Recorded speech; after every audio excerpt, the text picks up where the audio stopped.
2 Grammys, and 2 albums later, here I am. My name is LeToya Luckett, and this is Life, Love,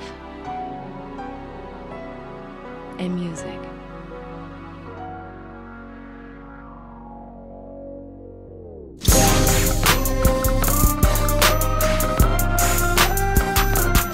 Degrees in the shy. Beautiful day today. 6:43.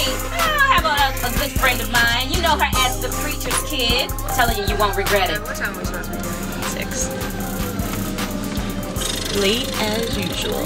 Late. Not late. We're close. It's only 5 minutes away. See? It's only how many? Well, we were supposed to be at 5:30. 5:30 so you could prep and remember what you're supposed to talk about.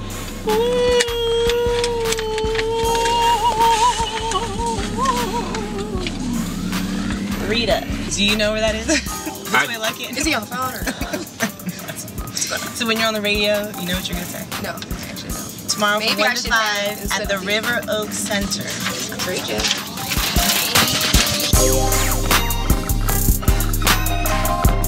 .107.5 WGC. I am Connie, your girlfriend from 6 to 10. I told you that I had the preacher's kid in the studio with me, and she's the new face of Luster Smooth Touch. I got my girl, Miss LeToya Luckett. Hey, LeToya. Hanging out with us in the shy. So we have this huge Smooth Touch hair and homecoming mall takeover tomorrow. So what are we going to be doing? Because I'm going to be there with you as well tomorrow. I'm excited to be in Chicago. I don't know, every time I know I'm coming here, I get excited. I don't know if it's the food, the people, it might be both. Probably. The weather's good outside. Man, isn't I it? love it here.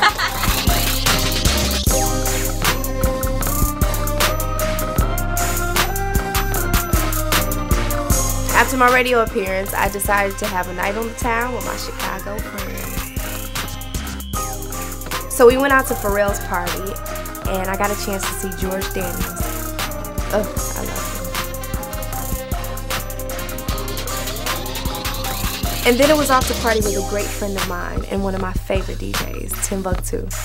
We had a great time. Whew. But now it's time to shut it down.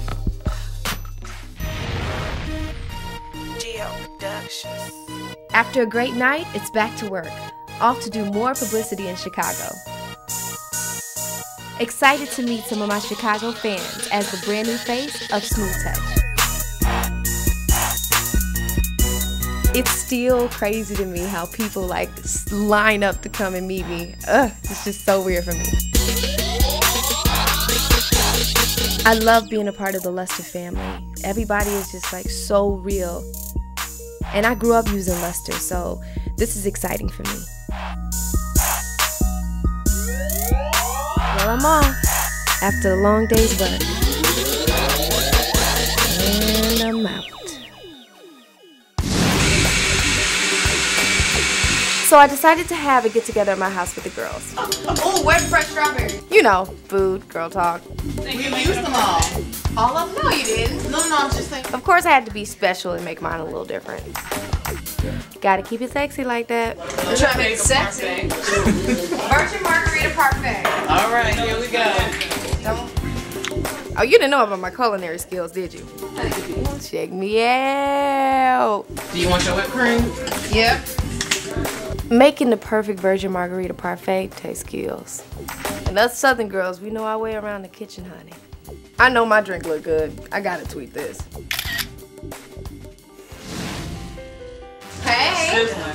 Oh, you got your tickets? You there? So I got my niece's tickets to the Chris Brown concert. Keep your hands to yourself. You know Auntie LeToya has to keep the young ones in check. No trying to fondle Chris Brown while he's on stage. You know I had to give him a hard time. I need you to have on long johns. Is your skirt beneath your knees?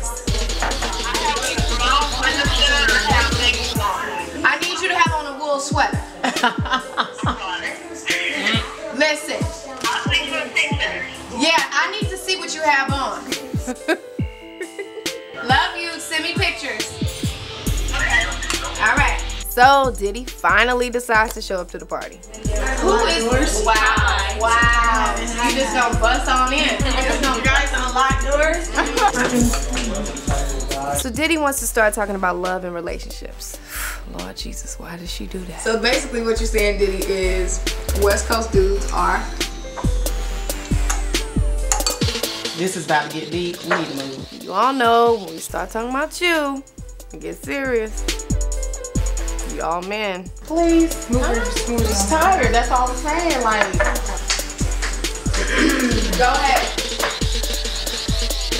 Men from LA are pretty dope. They're pretty cool, but because there's so much that's going on out here, like Are you saying they're only like as good as their options, and there's a lot of options in LA? and men, they have this thing that they feel like they're gonna miss out on something. Yeah.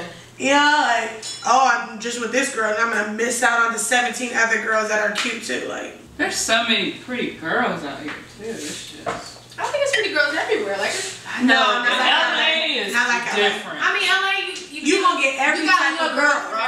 You're right. You gonna get every type of girl. You gonna get a pretty girl whether she worth something or not. It's not quality over quantity. Right, for sure. It's like it's quantity just over quality. Like, especially Southern girls or whatever, like, we like to take care of our dudes. That's raised like that. We raised like that. Okay, let me ask you this. Do y'all think that there are good men left? Yeah, absolutely. Yeah. My boyfriend is a good man. Is he? He is a good. He a good man. Southern man. Southern man. He's good and nice and all that. Of course, a guy is gonna sleep around. Like if he has the option, he's gonna do it. But it takes that special girl that makes them want to stop that. And I feel like you can't knock them for sleeping around. They're dudes like that. That's just it. But I feel like that feel like girls. There's a special girl that will change them. I think that there's men out there that don't cheat. Absolutely. I think that does exist. Absolutely. I would never, ever, ever say that every man cheats. I think that men change and all of these things. I think that it's always timing for them. You could be with a dude for years. As soon as y'all break up, he's engaged in 3 months and gets married. That's my point. Is the girl that changes you. Yeah. Well, it's also timing for him. I don't think it's the girl. It wasn't you. It wasn't you. Basically, y'all saying the same thing. Yeah. Y'all saying exactly. Yeah, I think like so. at the time, like it wasn't you because that time could come and you're still there, but he doesn't want to marry you. They know what kind of woman they're dealing with. We could make ourselves at a very early stage. Okay, I'm gonna do that. True. A man will know. Like when they're dragging you along for 5 years not at 19 years old, at 30, whatever, and they're dragging you along, they're never gonna marry you because they know right away that they're gonna marry you. They know they want to marry you. That doesn't mean they have to execute it the next year. Like, that doesn't mean that. but I feel like at the end of the day, you know if a man wants to be with you. Yeah, you do. That man will talk to you. You can see He will be with you. He will call but you. sometimes And No, but you know when that man wants to be with you. You know that, but sometimes that man leaves. No, I understand that, but No, he does. that didn't mean, to me, that means he didn't want to be with you. You have to have communication. I've been in a relationship where there's no communication. Literally no communication. Yeah. He don't want to talk about when stuff is tricky. He don't want to talk about it right now. He gets nervous. He gets shuts crazy. down. It gets crazy. And it's like you're in this cookie cutter relationship that is like, so we're not really. We don't know each other. We just hi. How are you? How are you? I'm Nice to meet hello, you. my name is. Nice to meet you. Today. In my house. Then I had a relationship where he tells me everything. He's sometimes too honest. You like, and you're like, hey, don't I didn't want to know all that though. Like, hey. because now I'm thinking about that. Dang, you know what I'm saying? So I've been able to see both. But I think when you find, I've been in a relationship what I felt with someone was my best friend. Oh, just understand that. Now, when a person knows you like that, it's up to them what they're gonna do with your friendship. Very true, very it's true. up to them what they're gonna do with your trust. Very true. It's up to them whether they're gonna respect that trust. And you have to, you know what I'm saying? I think it starts with that communication and them knowing who they're with and you knowing who you're with. I just feel like when I'm communicating with somebody, I'm reading them. I'm seeing what's going on. That takes time to learn. And I pray for this. I discern situations. Right. Absolutely. There are times in in a relationship I've been in and I couldn't put my finger on it. But it was something. When I went to my prayer closet, he revealed everything. You know what I'm saying? Please. When you get them feelings, when you get the, whatever, you got to go to the prayer closet and ask God to reveal whatever it is, and to also prepare your heart to receive it and to understand it. God put whatever this uncomfortableness in your spirit, He put it in there for a reason. And it's up to you on whether you're going to follow through with it and pray about it and see what it is, or whether you're going to ignore it. I was at my grandmother's house one night, and my grandparents are, you know, well into their 70s. I sat with her from about 8:30 to about 11 o'clock at night. Okay? My grandfather still has his own business, you know, whatever. And she's ironing clothes, ironing his clothes. The dinner's on stove, like, it's ready to go. I'm looking at my clock, like, it's 10:30. Where's my grandfather? He is 80 years old. What is he doing in the street? I'm getting worked up. And she's just sitting there. I said, where Granddaddy at? She's like, She's been doing it for years. He'll be home. She's been doing it for years. Because what he gonna do is come home. Right. 15 minutes later, he walked through that door. I'm shook. We live in a time of technology. I'm gonna text you. I'm gonna tell you what's going on. I'm gonna Twitter you. I'm gonna Facebook you, or I'm gonna look at your Twitter to see. Wait a minute. At 7:30 he was. Back then there was a rotary phone. Right. If that. And it wasn't it was nothing but trust. But that's a good point. So are we expecting too much nowadays? We're expecting too much because there's an option for us to see. We can see before you live on trust. Let me tell you something. She knew her first and last name. She knew her husband was walking through that door. She knew. She didn't need no call to say I'll be home at 8:30. No. And just as sure as she knew he was walking through the door, he knew dinner was ready when he walked in that door. And he knew his clothes were So how did they build that? Because maybe there was no other option. Right. Okay, so it's weird because it's like I feel that it's a gift and a curse. It's not completely our fault. It's a catch-22 because how do we build something like that? Because guess what? Now, let me tell you, back then too, with that trust, the amount of trust that they had, say a man had a whole nother family in a whole nother city or somewhere down the street. Okay? That woman, the only thing she knew was marriage. The only thing she wanted to know was that man. And regardless of whatever came with him, back or not, she was gonna ride for it because that's all she knew. That's like giving up your kids. The same relationship that they had with their children, with their family, it was family back then. So it was a thing of whatever, your kids might go out, do wrong, do whatever, but I'm still their mama. They look at their husband the same way. That's still my husband. Real talk. After a great convo with the girls, I decided to go bowling with some more of our friends. My sweetheart Quincy was there. Of course, when we first got to the bowling alley, I was a little rusty. I was rolling gutter balls. It was all bad. You know, Toya, if you know anything about me, you know all it takes to get me pumped up is some food.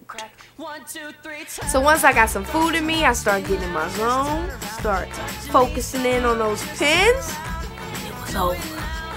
It's money. I was knocking them down left and right. Down goes Fraser, it's good! It's good! It's good! So then my boy Sean Kingston and Romeo rolled through. So Quincy is kind of like the best bowler out of the bunch, but he has like this crazy way that he flips the ball somehow. I don't know. He always gets a strike. So of course as the night went on, we got silly and things got crazy. I started bowling between my legs and I was doing whatever. It was crazy. The lights was on, they was ready to kick us out, but we kept on bowling. But Quincy officially shut it down for the night. I don't know how he did this. He was like all the way back in the kitchen and bowled the ball. And we were like, it can't be, it can't be, it can't hit it. It was good. He hit the strike. I was done. I was ready to go home. It was over.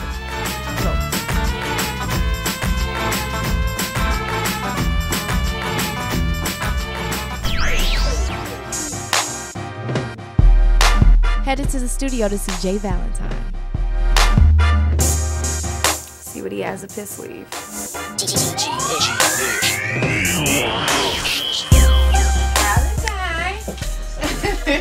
I'm Jay Valentine. Hello. I am a singer, songwriter, producer. What we doing? I felt LeToya would fit really good on the I Do record because of her tone, for one. Like, she has a really distinct voice. Like, you know when she's singing. And when I heard the record, I felt like she would fit perfect. First of all, what's it about? It's a love song. Taking a friendship and it growing into something. This could be interesting. Yes. And I feel like that's something that she gives off when she sings those type of records, those ballads, and like it's really heartfelt. It's very real life, and it's like the stuff that friends go through from a male-female sensitive. So basically, like, they've been friends for a long time. Yeah. And then you have that one moment where you look like, wait a minute, you're kind of cute. Exactly. I want to hear it.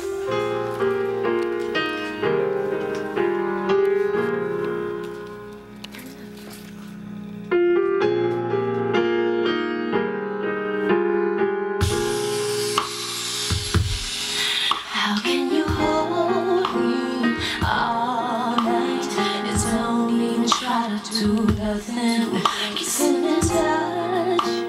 When I first heard I Do, I love the subject matter. It's so real. Two friends, they get together, they realize, wait a minute, hold on, this could be something.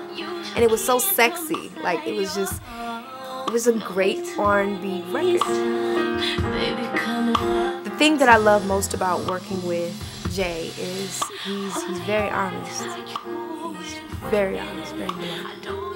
And he's not gonna let me get away with anything at all. So he's definitely a stickler when it comes to that booth and them notes. I've been holding on so patient. It's been killing me the most, can't take it. So if you're asking if I wanted to,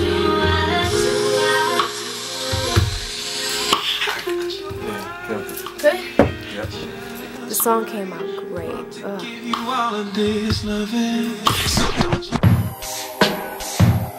So me and Franny are headed out to get our workout on Run Your Kid. And we're done. A week or two. You don't need to work out. I work out to keep weight on me. But you know, when I don't work out, I turn into skinny bones. Oh, it's not bad today. It's only 73 degrees. No, yesterday It was 96. I took a picture of it on my phone. summertime. Franny Mae. Franny just obviously doesn't like my, frequent outburst of song. It's a beautiful day in the neighborhood. A beautiful day in the neighbor. Will you be mine? Will you be mine? Will you be my neighbor? Your songs. How's Miss Green? So Franny asked me about my mama Green. She's good. I love that woman. She's in Chicago. Unfortunately, Mama Green is battling cancer. She is a fighter. She has been fighting it for about 1.5 years now, and we're gonna beat it. We gotta beat it. We're gonna beat it. That's a strong woman, and she is a fighter. It's not just her fighting this disease, it's the whole family. We in this together. Cancer don't want nothing with her. This is probably one of the hardest things I've ever had to deal with.